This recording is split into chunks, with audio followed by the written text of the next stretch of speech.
কেমন আছো বাচ্চারা? আজকে আমরা শিখবো কিভাবে তোমরা খুব সহজেই গাছ আঁকতে পারো। তো চলো তোমাদের দেখাই কিভাবে সহজভাবে গাছ আঁকতে হয়।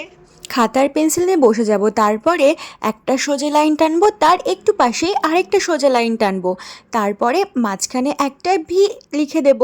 এইবার নিচের দিকে যে শেষ অংশটা আছে সেটাকে আমরা ভরাট করে দেবো একটার সঙ্গে আরেকটা। তারপরে মাথার উপরে আমরা বাদলের মতো করে গাছের মাথাটাকে পূরণ করে দেব। এটা হচ্ছে আমাদের গাছের পাতা। এইবার ভিয়ের মুখটাও আমরা বন্ধ করে দেব। দেখো তো গাছ হলো কি না। এইবার এই গাছটাকে সুন্দর করে আমরা স্কেচ পেন দিয়ে ভরাট করে দেব। মনে আছে আগে যখন আমরা আম এঁকেছিলাম তখন এটাকে ভরাট করেছিলাম, তারপরে গাছটাকে মুছে আউটলাইনগুলোতে আমরা ব্রাউন কালার করব। তোমরা বলো তো গাছে কী কী কালার করতে হয় আর কি কি রং হয়। এইবার আমি ডার্ক গ্রিন কালার দিয়ে আউটলাইন কমপ্লিট করে ভেতরে আমি হালকা সবুজ বা লাইট গ্রিন কালার দিয়ে আমি পুরো গাছটাকে